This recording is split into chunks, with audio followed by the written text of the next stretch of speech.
வணக்கம் எல்லாத்துக்கும். நான் இன்னைக்கு பீக்கங்காய் சட்னி செய்ய போகிறேன். பீக்கங்காய் சட்னி ஏற்கனவே ஒன்று செஞ்சுருக்கேன். இது ரெண்டாவது ஸ்டைல். மொதல் பண்ணது வேறு மாதிரி இருக்கும். இது இன்னொரு டைப். ஸோ இது எப்படி பண்ணலான்னு பார்க்கலாம் வாங்க. இப்போ நம்ம இதுக்கு தேவையான பொருள் என்னென்னு பார்க்கலாம். ஸோ நான் ஒன்றா சொல்கிறேன். பீக்கங்காய் ஒரு பாதி பீக்கங்காய் எடுத்து வச்சுருக்கேன் சட்னிக்கு. தோல் சீவி எடுத்து வச்சுருக்கேன். தக்காளி 2, தேங்காய் காமுடி, கொத்தமல்லி தழை கொஞ்சமாக, வரமிளகாய் 4, பச்சை மிளகாய் 2, வெங்காயம் ஒரு 15 வெங்காயம் எடுத்து வச்சுருக்கேன். புதினா கொஞ்சமாக எடுத்து வச்சுருக்கேன். கடுகு, உளுந்தம்பருப்பு, கடலைப்பருப்பு. இப்போ வாங்க எப்படி செய்யறதுன்னு பார்க்கலாம்.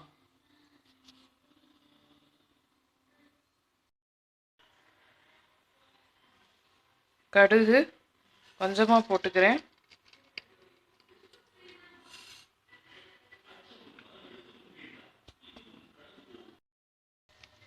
இப்போ நான் கடலைப்பருப்பு உளுந்தம்பருப்பும் போட்டிருக்கேன்.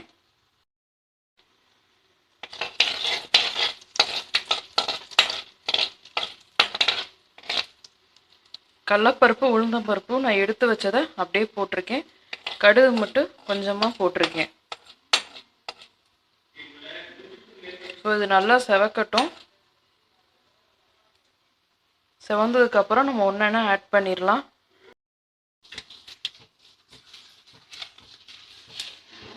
இப்போ வரமிளகாய், பச்சை மிளகாய்,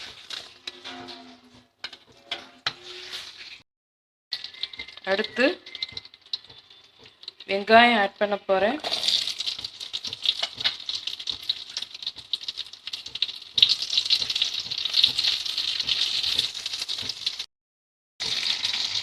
இப்போ வெங்காயம் வதங்கிருச்சு.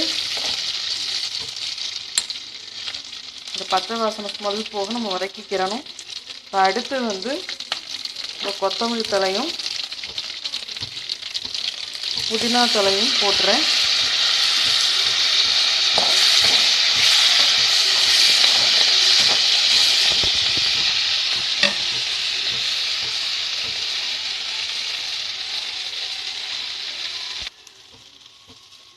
இப்போ தக்காளி பழம் போட்டுடலாம்.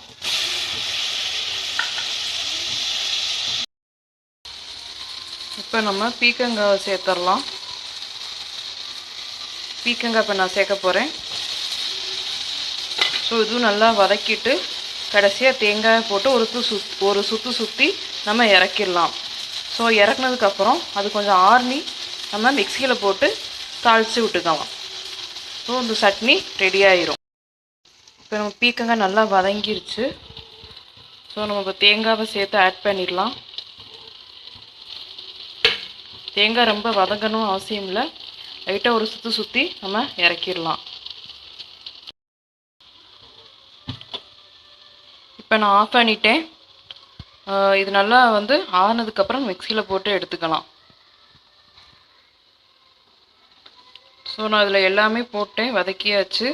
வரமிளகாவை நம்ம காம்பிக்கு இல்லாமலே போட்டு வதக்கிக்கலாம். அப்போ தான் அதோட காரம் அப்படியே இருக்கும். ஸோ மிக்சியில் அரைக்கிறப்ப மட்டும் நம்ம இந்த காம்பை நீக்கிட்டு அரைச்சிக்கலாம். இது ஆறட்டும். இப்போ அரைச்சாச்சு பீக்கங்காய் சட்னி. ஸோ கடுகு பருப்பு, கருவேப்பிலை, ஒரே ஒரு வரமிளகா போட்டு நான் தாளிச்சிட்டேன். ஸோ நீங்களும் செஞ்சு பார்த்துட்டு எப்படி இருக்குன்னு எனக்கு சொல்லுங்கள். தேங்க்யூ.